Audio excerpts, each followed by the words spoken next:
बाबा नारद ने खुले शब्दों में कह दिया, जो तप करई कुमारी तुम्हारी। अगर तुम्हारी बिटिया तपस्या करे तो भगवान शिव मिल सकते हैं। अरे भगवान शिव तो होनी को भी मिटाने वाले हैं, होनी को भी मिटा सकते हैं। भाभी माने होनी होता। नारद बाबा इतनी कह करके नारायण नारायण अस कही नारद सुमिरि हरि गिरजय दीन शीश, तुम सुखी रहो। अब बाबा नारद तो चले गए अपने ब्रह्मलोक को, और इधर मैना ने हिमांचल के पैर पकड़ लिए। महाराज हाँ, जब बाबा जी जो बता गए मेरी कुछ समझ में नहीं आया। हिमांचल कहने लगे हम समझा रहे हैं। नारद बाबा ने जो कहा वो कभी मिथ्या नहीं, झूठ नहीं हो सकता। इसलिए हमारा अपना भला चाहती हो, बिटिया का भला चाहती हो, तो जाकर के बिटिया को ऐसी शिक्षा दो कि तुम्हारी बिटिया तपस्या करे। ठीक स्वामी, ठीक। अब मैना गई और पार्वती को गोद में धर लो और समझाने लगी, बिट्टा कह नहीं पा रही है कि तुम तपस्या करो, क्योंकि अवस्था छोटी है, उम्र छोटी है पार्वती की। पार्वती पहले ही अपनी मैया से बोली, माँ हाँ हमने रात में कुछ सपनों देखो। कहा सपना मैया हमने ये देखा, एक गोरा गोरा ब्राह्मण आया और मेरे कान में कहने लगा, बिटिया तुम तपस्या करो। सो मैया हमारे मन में है कि हम तपस्या करें। जो जो रुगिया के मन भाए सोई वेद बताओ जा। जो ही मैया समझाने के लिए गई सो आज भवानी ने वो बात पहले ही कह दी, हम तपस्या करना चाहती हैं। अच्छा ठीक बेटी, बड़ी सुंदर बात, जाओ। तमाम सहेलियां तमाम सामग्री देकर के सबसे कहा कि जाओ ले जाओ मधुबन में सेवा करो। लेकिन मेरे बंधुओं, विदाई कोई देने के लिए तैयार नहीं पार्वती को। क्यों? अवस्था छोटी है, तपस्या के योग्य शरीर नहीं है। तुलसी बाबा कहते हैं, अति सुकुमारी न तन तपयोगु,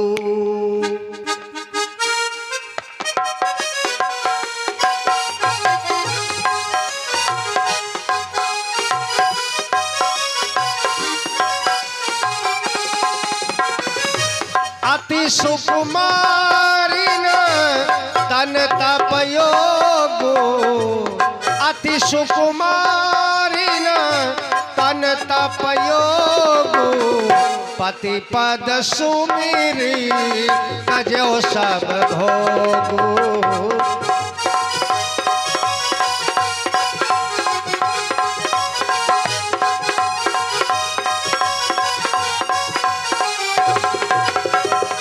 प्रिय परिवार पिता और माता,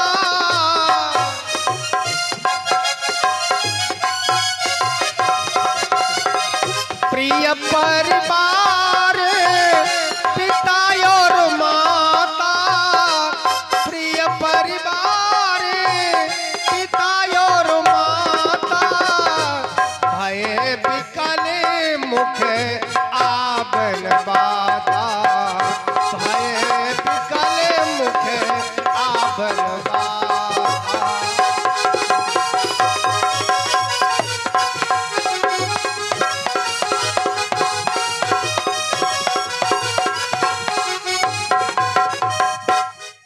जितने विदाई देने वाले सबकी आंखों में आंसू आ गए। बेटी छोटी सी उम्र में तपस्या जंगल में जाकर करने के लिए तैयार भी हो गए, जा भी रही, आंखों में आंसू, फिर भी सबने विदाई दिया। किसी के मुंह से हाय तक नहीं निकली। तमाम सहेलियों के साथ में पार्वती जाकर के मधुबन में एक स्थान को चुन करके यमुना में स्नान की। अब मधुबन में बैठ करके जाप करने लगी। हमारी बड़ी आवाज कम करते का बात पहली वाली। तो अब तपस्या कर रही पार्वती, संबत सहस मूल फल खाए। 1000 बरस तक बस कंदमूल फल सहेलियों के द्वारा खोदे जाने के बाद वो लाती थी, पार्वती खाती थी और जाप करती थी आंखें बंद करके, ओम नमः शिवाय, ओम नमः शिवाय। ऐसे जाप किया 1000 बरस तक। फिर उसके बाद बेल पात मही पड़े सुखाई, संबत 3 सहस सो खाई। बेल की पत्तियां जो जंगल में झड़ करके पतझड़ होकर के सूख जाती थीं, उनको पार्वती मीज मीज करके फंकी लगा करके जल पी करके फिर ओम नमः शिवाय फिर भगवान शिव का जाप करती थी। वो भी छोड़ दिया, वो भी छोड़ दिया। कछ दिन भोजन पार बतासा, पानी में जो बुलबुला बनते हैं, बतासे बनते हैं, उनको चाट चाट के फिर जल भी पीना छोड़ दिया, सब कुछ खाना छोड़ दिया, मात्र वायु आहार हवा के द्वारा ओम नमः शिवाय सूख करके बिल्कुल कांटे की तरह हो गए। सहेलियां कहे तो मानती नहीं किसी की, इसको शिव प्यारे हैं। फिर पुनि तन हरे सुखाने उपरना, जब शरीर सूख गया तो उसी समय उपाधि मिली मैया पार्वती को अपर्णा। दूसरा नाम है जिनको कहते हैं अन्नपूर्णा, तब से नाम भगवती का पड़ा अन्नपूर्णा। बोलिए अन्नपूर्णा महारानी की। उसके बाद ये भी खाना छोड़ दिया, वायु जो हवा ले रही थी उसको भी छोड़ दिया। तब भगवान ने आकाशवाणी ऊपर से की। अखंड कोटि ब्रह्मांड के नायक भगवान जगदाधार जगदीश्वर ने कहा, हे बेटी तेरी तपस्या पूर्ण हो गई।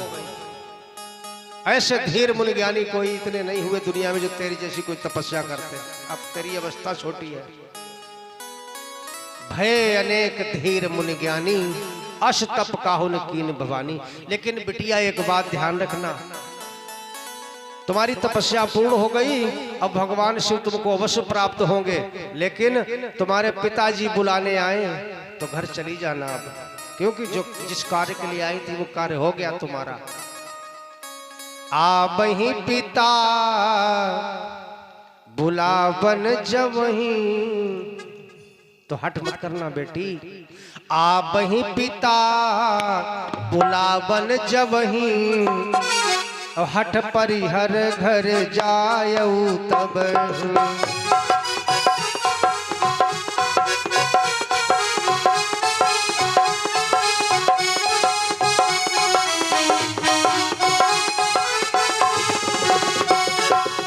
आबहि पिता बुलावन जबहि, हठ परिहर घर जायऊ तबहि। जय हो।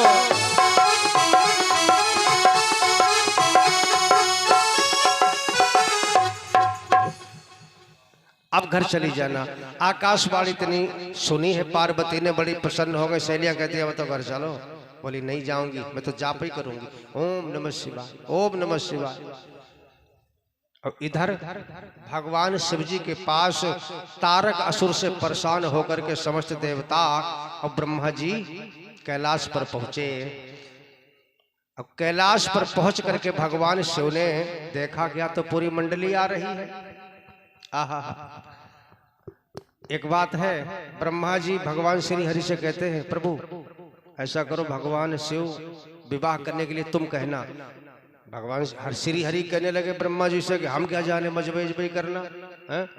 हम तो पालन करना सिर्फ जानते हैं, विवाह की बात तुम चलाना। चलो ठीक। सब देवताओं के समय जब कैलाश पर पहुंचे तो भगवान शिव ने पूछ ही दिया, कहा वो अमर आए कही है थी, क्या कारण है जो आज सब लोग आए हमारे दरबार में? ब्रह्मा जी भी साथ में, इंद्र वरुण कुबेर सब साथ में, समस्त देवता। बताओ क्या बात। तब ब्रह्मा जी कहने लगे हम सब लोग मिलने आए, कोई ऐसी कोई बात नहीं। देखो आप भगवान शिव हैं, क्या आपके चरणों तक हम नहीं आ सकते? बोले हाँ बिल्कुल आओ आओ। मेरा कैलाश पर्वत धन्य हो गया, भगवान श्री हरि पधारे। अच्छा अब बताओ किस कारण से आए? तब ब्रह्मा जी बोले क्या, पार्वती तप कीन अपारा। पार्वती ने तुम्हारे लिए बड़ी तपस्या करी। पार्वती तप कीन अपारा, और करहु तासु अब अंगीकारा। तुमको पति बनाने के लिए पार्वती ने बड़ी घोर तपस्या करी। अब तुम उन्हें स्वीकार कर लो, विवाह कर लो। भगवान श्री को लगे बाजी वाह, ये उम्मीद नहीं रखते थे प्रभु हम आपसे। अरे जब से हमारी सती जी मरी, हमें क्या लेना देना विवाह से? हम तो ऐसे ही ठीक, हम तो भजन करने वाले, आप कहाँ हैं? हमें शादी से कोई लेना देना नहीं। अब ब्रह्मा जी सोचे बाजी बा आए ब्याह करवाने और लड़का राजी ना हो। नहीं प्रभु, ये सब देवता आपके साथ में आए, मालूम किस लिए आए हैं? बताओ किस लिए आए हैं? तो क्या बोले? नाथ सुराना के हृदय यस मेरे बाबा। समझाए के ब्रह्मा जी बोले भगवान से, उसे प्रभु ये सब देवता क्या चाहते हैं मालूम? नाथ सुराना के हृदय यस मेरे बाबा। अबा शंकर परमयु जी।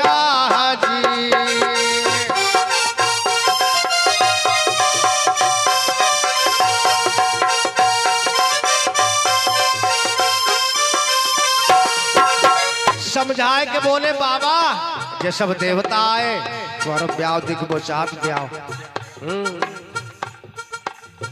निज नयन न देखा चाहूं मेरे बाबा, निज नयन न